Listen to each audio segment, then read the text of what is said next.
Good morning, everybody. This is our seminar, actually our first seminar, inaugural seminar of the National Institute of Science and Technology on Intelligent Communication Networks and Internet of Things. And it's my great pleasure to have Professor Walid Saad as our keynote for our seminar today. The title of his presentation will be Artificial General Intelligence, Native Wireless System with Common Sense. Professor Walid Saad received his PhD degree from the University of Oslo in Norway in 2010. He's currently a professor at the Department of Electrical and Computer Engineering at Virginia Tech, where he leads the Networks Science, Wireless, and Security Laboratory. His research interests includes wireless networks, 5G, 6G, and beyond, machine learning, game theory, quantum communication and learning, security, UAV, semantic communication, cyber-physical systems, and network science. Dr. Saad is a fellow of the IEEE. He is also the recipient of the NSF Career Award in 2013, the Affor's Summer Faculty Fellowship in 2014, and the Young Investigator Award from the Office of Naval Research in 2015. He was the co-author of 12 Conference Best Paper Awards at the IEEE Y-OPTI in 2009, ICIMP in 2010, IEEE WCMC 2012, IEEE PRMC in 2015, IEEE Smart Grid Con in 2015, LCNC in 2017, IEEE Globecon 2018 and 2020, IFIP and PMS 2019, IEEE ICC in 2020 and 2022, and ICC QCE in 2023. He's the recipient of the 2015 and 2022 Fred W. Elserich Prize from the IEEE Communication Society, of the IEEE Communication Society Marconi Prize Award in 2023, and the IEEE Communication Society Award for Advancing Communication 2023.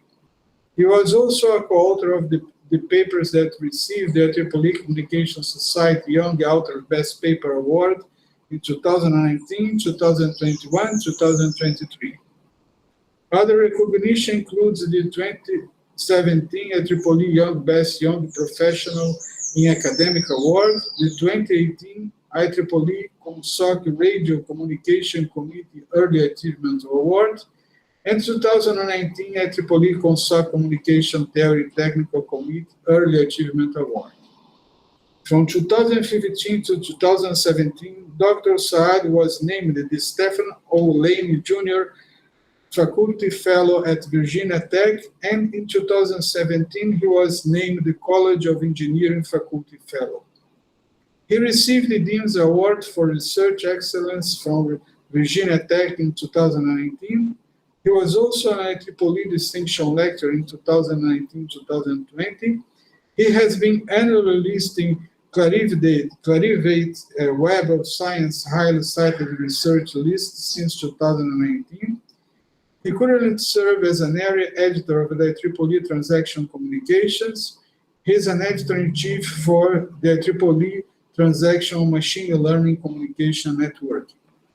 So it's my great pleasure to have introduced Professor Walid Saad, and I thank you in advance for the talk. I know all your talks are very interesting. I have watched some of them, and once again, thank you very much. The floor is yours. Thank you so much, Nelson, for the invitation. I'm really excited to give this talk.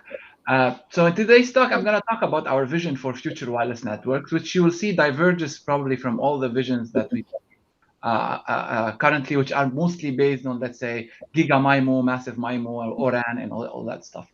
So the talk is entitled Artificial General Intelligence. And before I start, I want to say that the term AGI has been used in the kind of in lay terms to mean things like, human intelligence and so on. I'm not interested in that debate because that debate is a little bit moot in some sense. I'm just saying AGI here as a nice small term to say AI systems that have common sense, which I will describe later today, and that can generalize out of their domain. Right, so what kind of the community calls strong AI versus narrow AI in some sense, and this is based on this paper which is under review now, and you can find it on arXiv anyways. So first, let me start with this relationship between AI and wireless, right? So at the time of 4G, I think if you present about AI, and I used to do that, I was, PhD student postdoc at the time, and people would just mock me because, they would say, oh, AI for wireless, that doesn't make any sense. We don't need it. 4G works really well. Why should we use data and so on? At the time of 5G, things improved for us. So kind of with IoT and reliability, people started to tolerate AI. The consensus at the time was that, oh, AI, yeah, it might be useful in some use cases. And kind of that was really the attitude. In 6G, things became a little bit more exciting for AI, and people started to call the network AI native network. So you can see this love-hate relationship over the three past generations of wireless systems. Hopefully, after this talk, you don't tell me I don't believe in AI, but I think this group worked on AI already, so I think you're into this. So the question for us now is really, what is an AI native wireless system? Is it just a matter of like Nokia was doing, designing the transceiver with autoencoders, or is there more to it? So let's first look at the wireless evolution. Like if you look a little bit at what has been happening over the past few years, and of course this figure is not, on the right-hand side, it's not particularly chronological. I just have some of the kind of main components there. So when it comes to wireless enablers, we've been looking at a lot of, right, reconfigurable surfaces, holographic MIMO, terahertz band. Some things may make it in 6G, some things may move beyond 6G, but we kind of know the space within which we operate on this side. The goals are always data rate, reliability, sensing, and real-time latency, right? So we want to design resilient, if you want, networks. On the other hand, on the artificial intelligence native networks, the focus, I would say, has been for a long time on basically neural networks or transformers now, even some form of LLMs now, which are based on transformers, to do network automation in some sense. But I think there are a lot of missed opportunities already. Like the current AI tools, they are high latency. In fact, they cannot generalize out of their domain. They need significant retraining, which is very unsuitable for things like extended reality, immersive experiences. Even if those are still not widely deployed, we will see more of them coming into the picture. So we need to look at generalizability. Language comes in the context of semantic communication, which I'll talk about later on. And we need to move from learning to reasoning, right? So the ability of actually coming up with new information out of the data that is somewhat intelligent, and it's not just a matter of mimicking the training data.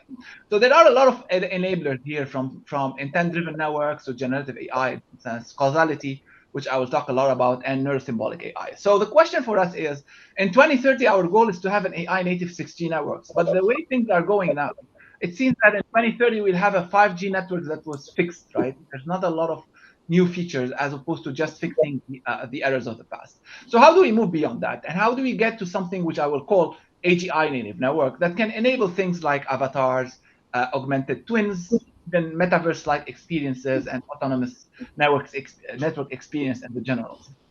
So we are still here. We are still here doing statistical AI and applying it to some of those techniques here on the wireless side. So we want to leap to NUG, which is here. Now, as I mentioned, this figure is not to scale, right? This is just an illustration. Many of the existing technologies will be limited, right? So, for example, no matter how many advances you do to resource allocation, there's a computational complexity limit.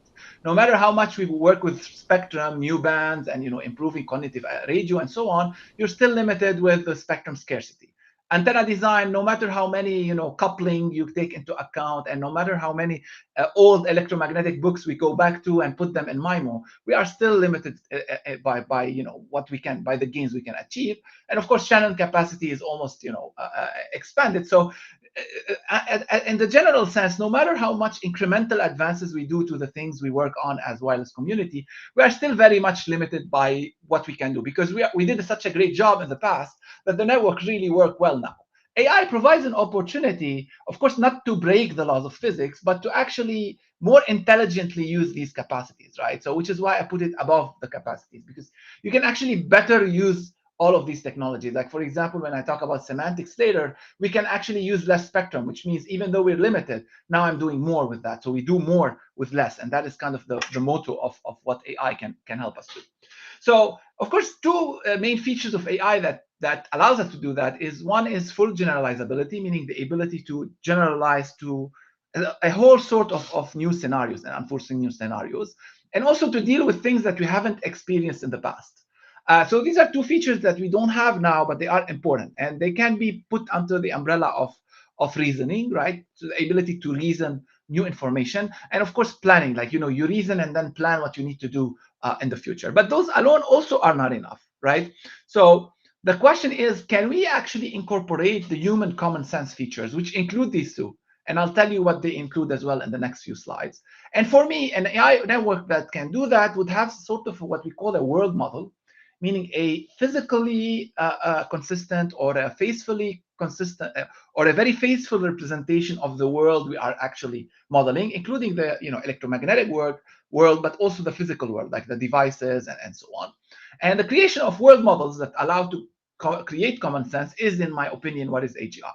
And common sense is these four features. I mean, these are very well defined. You can actually model them in different ways, and they are not generic, like in the sense of random stuff. So the first pillar of common sense is analogical reasoning, which means you learn new skills through analogy and just a limited interaction with the world. You don't need to know the whole world to actually come up with information. For example, if you are able to build this small a home with a task, what we call task B, you'll be able to build like something more complex like task A, because you actually can relate things to each other, right? This is a house, and these are like paper-based houses, and you can somewhat relate that. The humans can do that, and can AI do that? That is important. Dealing with unforeseen scenarios, right? What we call horizontal generalizability, which is really out of domain corner cases. Like, can we handle out of domain, particularly corner cases? The third feature of common sense is filling in the blank. Like if you are in this kind of in a dark alley and you see someone coming after you, you may think that someone may attack you because you're really in a hurry in somewhere that is not very safe. So this is something that AI should be able to do: perform logical reasoning about causes or events. Like, what is the plausible information I can deduce out of what I'm seeing? And this is not a matter of training on the data and then doing predictions like classical ANNs do, but actually more filling in blanks that you probably haven't seen. Like, I'm making conclusions that I haven't seen before. And fourth, which is very important, is the intuitive physics. I want to learn the world. I need to understand how it works. To understand how it works, I need to understand the physics underlying its operation. For example, if I throw a paper airplane here, I mean, based on basic physics, you know somewhat the trajectory and how it will be.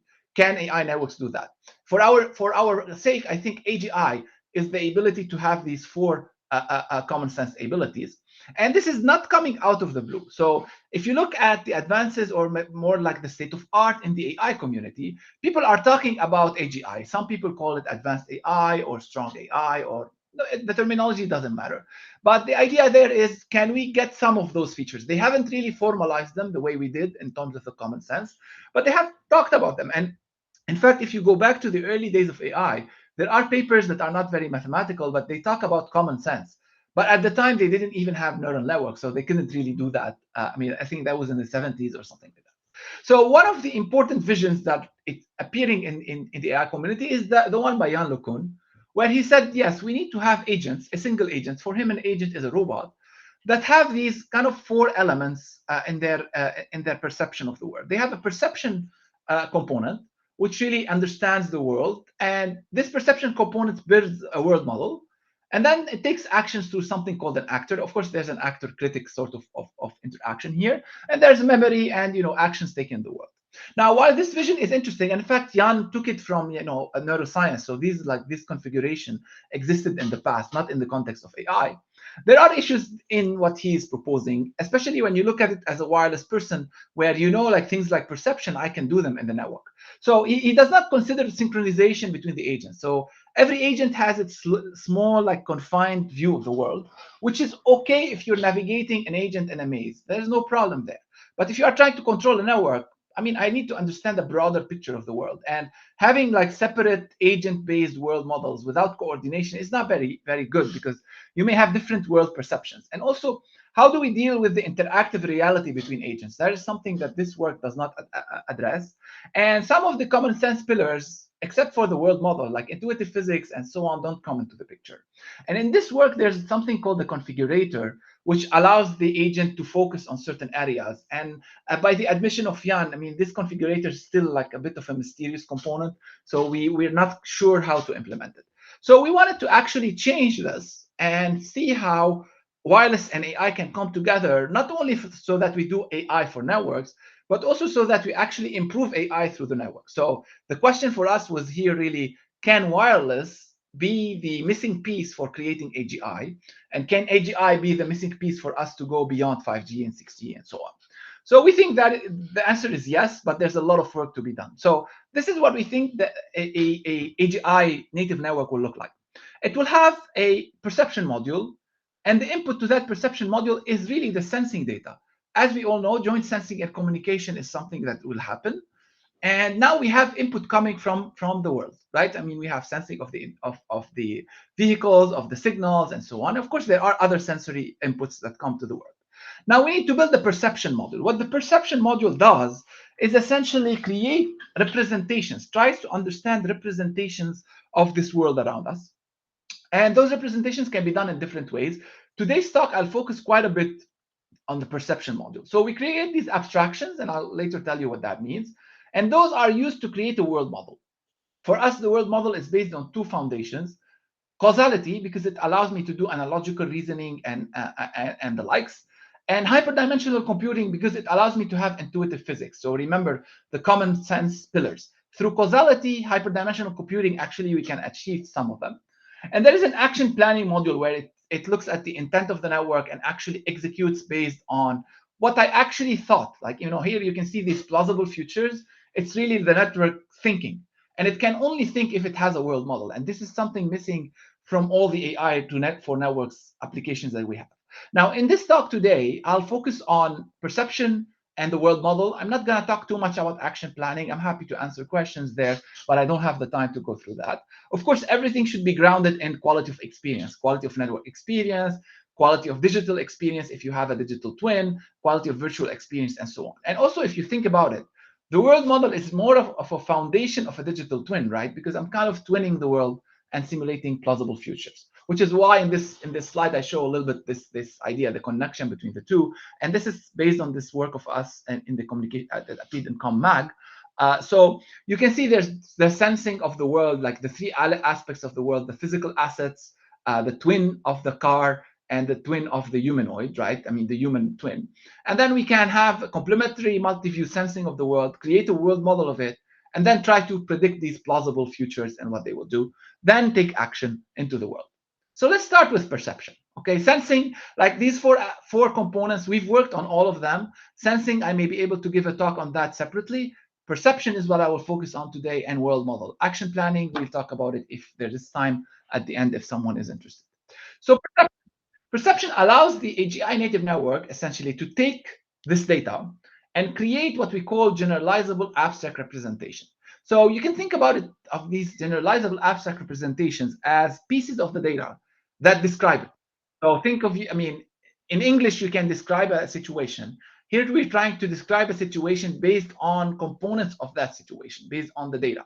So we can use those representation later to make predictions and to make analogy, right? So if I have a representation of a dog and in the future I see a cat, I would know, this is a similar kind of animal, even though there are distinct differences.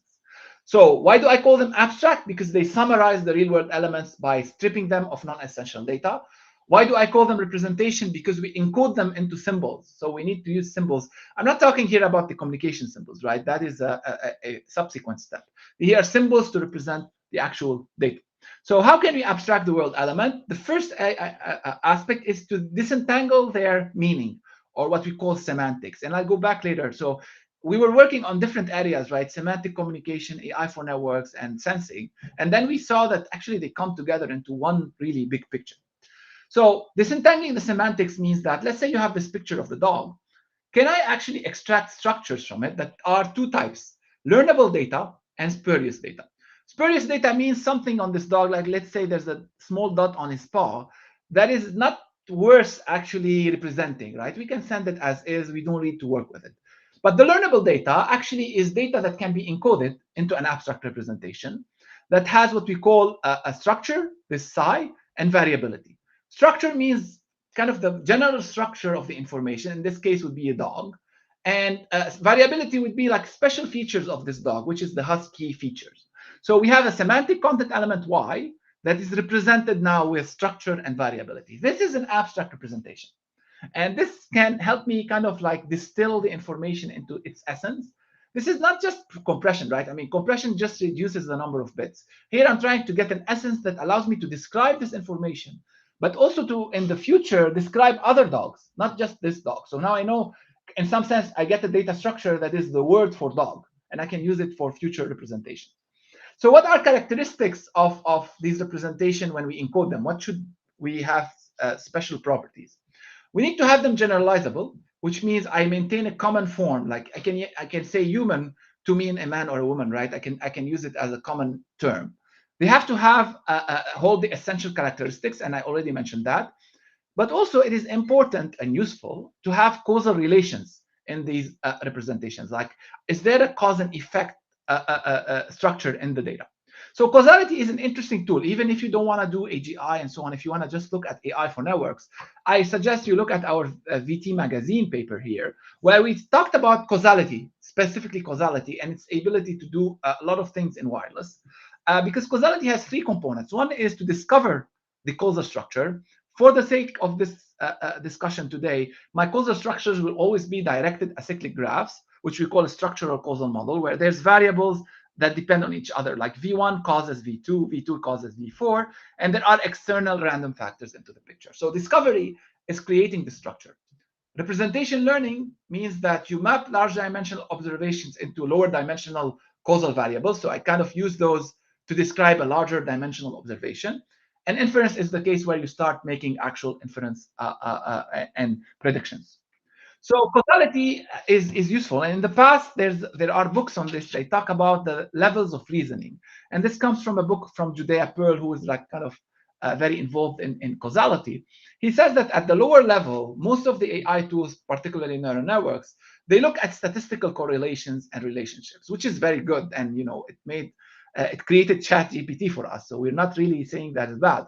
All we're saying is that it doesn't take into account really causality and semantics. So it cannot do reasoning, right? Even though there's some tricks these days to do some sort of chain of thought reasoning, it's still tied to statistics. He says that the higher level would be to do what is known as interventions, which is asking what-if questions. Like, what if the representation changes a little bit? What happens to my network? On top of that, there are counterfactuals, which are why questions. Why am I seeing a certain variable in my data? These two questions allow you to reason on the data. And reasoning, according to at least Pearl, is basically merging these three.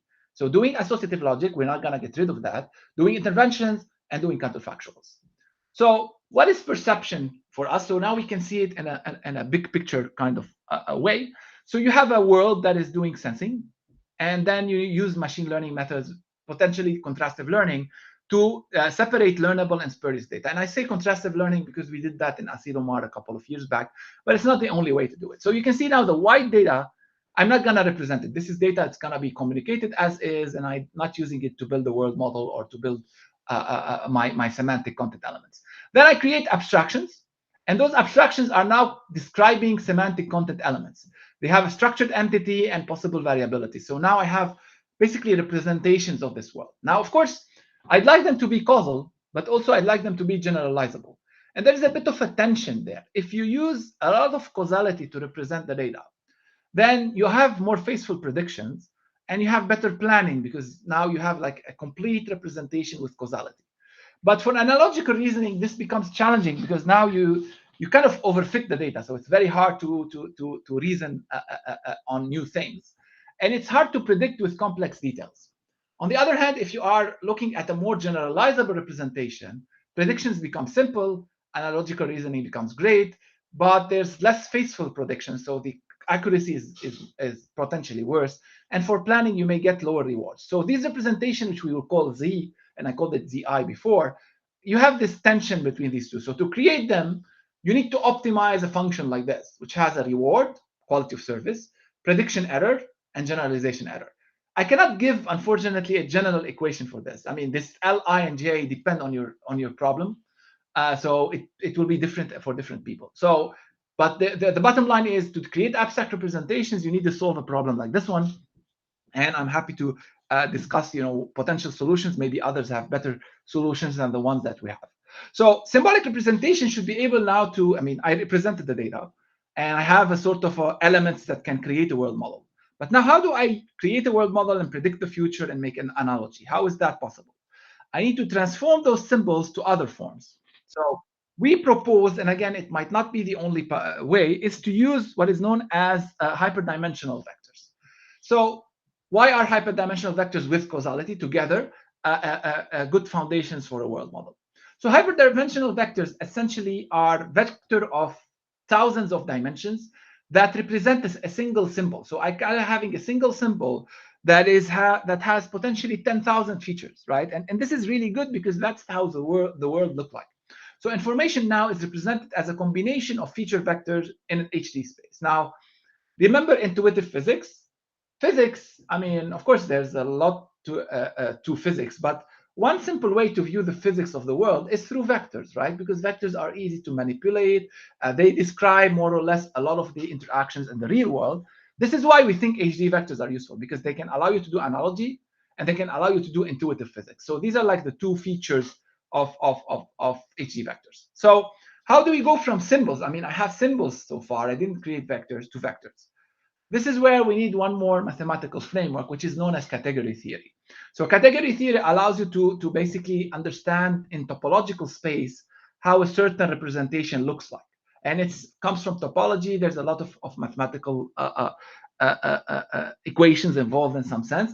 But let's say you have what we have now is known as a symbol category. So we have, for example, a morphism between this point blue and the red point as a symbol. What we can do is create a functor that transforms this symbol category. A morphism is essentially causal relations. Okay, it's a causal relations between the symbols. I can use a functor to transform this from a symbol category into a vector category. So for example, this red symbol now becomes multiple features, x1 to xn, and the blue one becomes these blue features. And now in vector space, I can create HD vectors. So that's what I will show in the next slide. So now the representation is basically features, which is an HD vector. I can create a base HD vector space for those features. And then I can do a lot of interesting operations. This is where like the physics can be modeled. For example, you can do something called binding. Binding, for example, you have one vector saying direction of movement, another vector saying to the right. Bind them together to say direction of movement to the right. And you can do bundling. For example, tall man, direction of movement to the right. You can bundle tall man with direction movement to the right to say tall man will actually move to the right. So these are all the plausible futures I'm trying to actually simulate in the world model. And then we can do permutations over time, right? So you can change all sorts of temporal information. So once you have these vectors, we can predict the future and do planning through vectors and actions. I'm not going to talk about action planning today. I'm going to now zoom in on a couple of papers where we actually proved some of those concepts. Now, not the HD part, mostly the causality part for them. So before that, let me give you a couple of silly examples. Silly examples are good, even though they're not very practical, but they kind of tell you really what are we doing. So let's say you have a pedestrian trying to cross in front of a car at time t. And you want to simulate potential futures, for example, time t plus n. With what I proposed so far, you can model the vehicle, you can model any asset around the vehicle, and you can model the humanoid. Then you have a natural evolution of the world coming as an input. You have the network actions, for example, beamforming, DT configurations, and so on. And you have causal and random world effects coming into the picture. All of these are really captured by the structural causal model and the HD vector. Now, with this, you can now predict actually the t plus n. I mean, you can take them together to predict it. And let me show you again another sillier example, but it's nice. Let's say there's a dog who can block a beam, which is not really practical, but it's the reason we use dog is because in the paper, dog is a useful example, so we keep using it across. It's just for coherence. So let's say there's a dog who jumps in front of a car and blocks the signal. In this case, if you have a classical AI, you have an unforeseen scenario. It's a dog blocking the signal.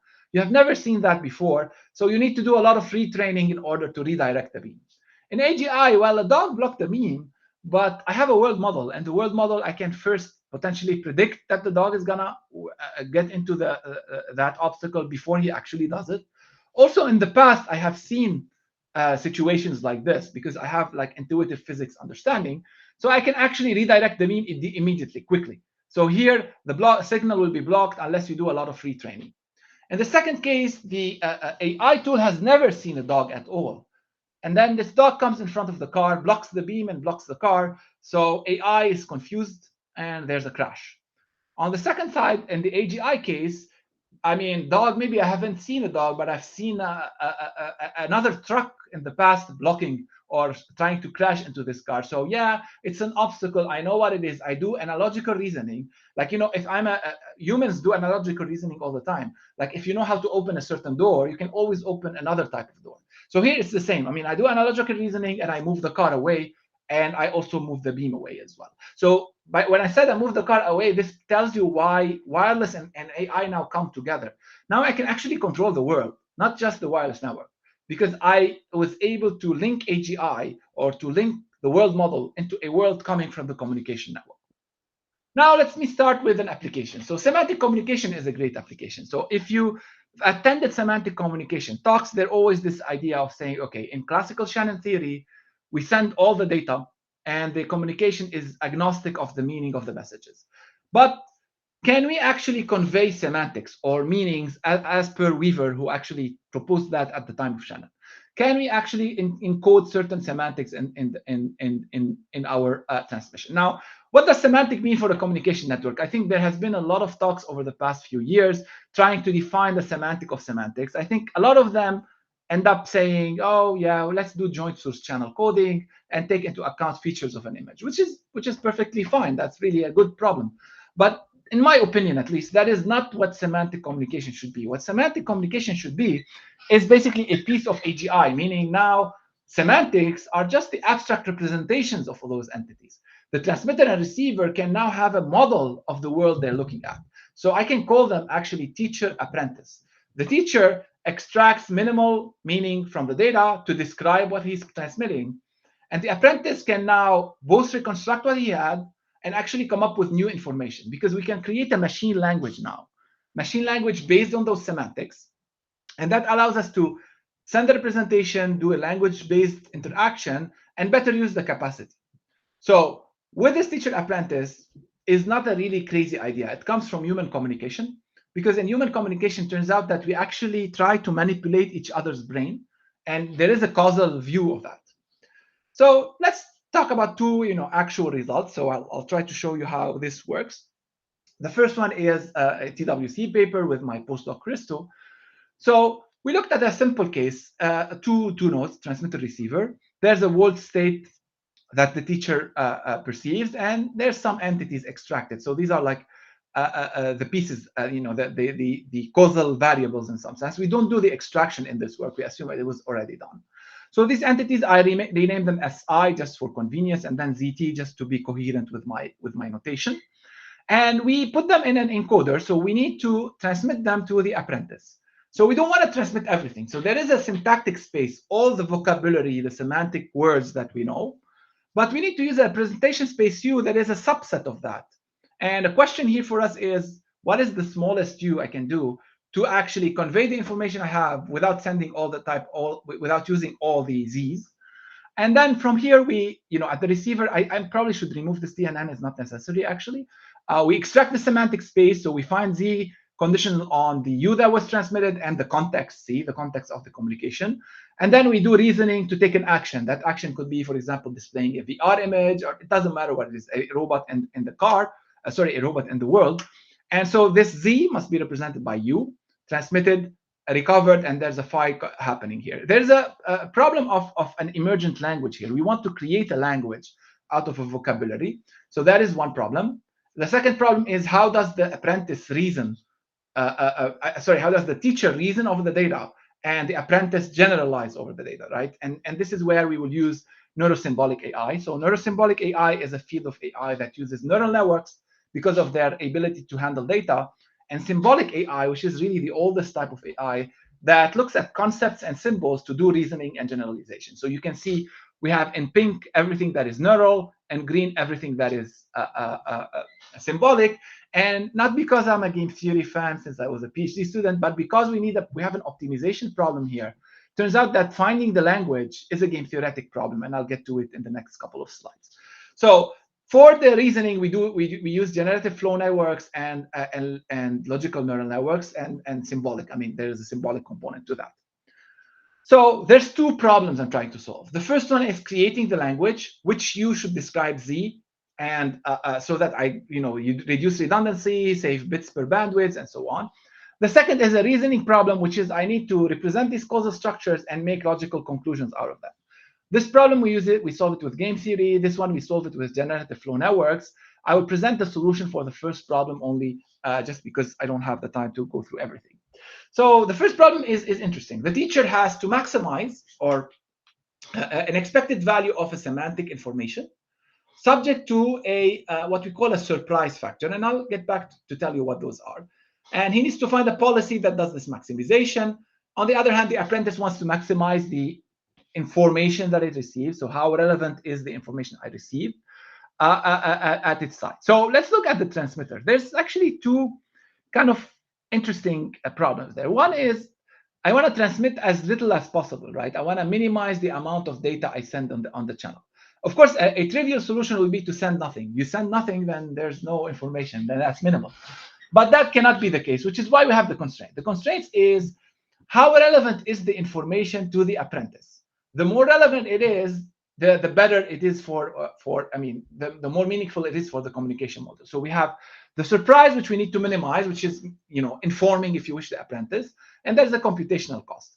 So of course, one way to meet this constraint is to send everything. If you send everything, there is no surprise, right? I mean, the apprentice now knows everything.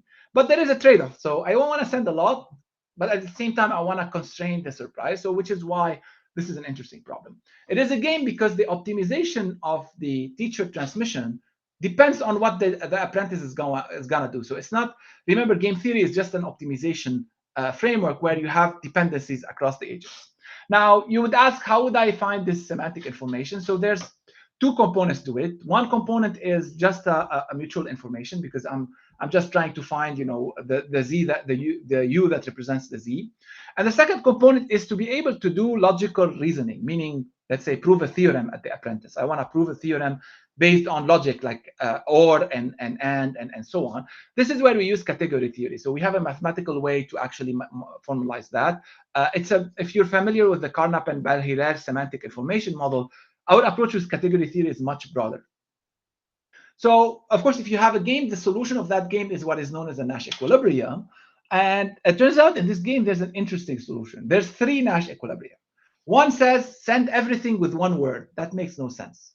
The other says, send everything with everything. That's not interesting. It's not an emergent language. But turns out there's a third equilibrium called partial pooling, where the cardinality of U is strictly smaller than the cardinality of W. So this is very interesting because it allows me to extract the semantic information and divide it actually into a Voronoi tessellation if you're in 2-dimensional space. So there's a very simple way to actually find my my U to transmit to the receiver. So some simulation results. I start with the one on the right because it's easier to explain. We're showing the communication time on the x-axis and the reliability of what I'm transmitting. So there is nothing in the literature that kind of performs as well as we do in terms of reliability. You can see that there are some approaches based on KLD. They are good, but they need 5 more iterations than us. So you need 100 iterations compared to 20 in ours in order to meet the performance that our approach has, which is the green line here. So these, I mean, the probabilistic logic solutions also, and probabilistic protocols, they call them, they are also not as good. Left-hand side is interesting because what you're doing here is not a matter of, I mean, there is some cost to it. I mean, there's a learning cost where they need to learn. So you can see that the first, here I execute 4 tasks consecutively. And I try to see, you know, how much time does it take for my system to execute that task. You can see that the first task takes 30 rounds. The second task, because now I've acquired knowledge, I am able to do reasoning, I only need 23 rounds. Then the third task only needs 17 rounds. And then the fourth task needs 12 rounds. You can see there's a cost, but that cost decreases. So this is what we want in AI now in wireless. We want an AI system that doesn't need to keep training. I mean, it eventually learns and quickly adapts to things that are changing. Now, what about this world model, right? I mean, the first paper has a simple representation of the world. In this paper, which appears in the Journal Selected Areas in Information Theory, we actually incorporated the world model as a digital twin. So at the base station, in this case, we have a digital twin representation that has the semantic content elements I discussed before, and it has what we call confounding variables, which are exogenous factors like the sensing data that is affecting the semantic content elements.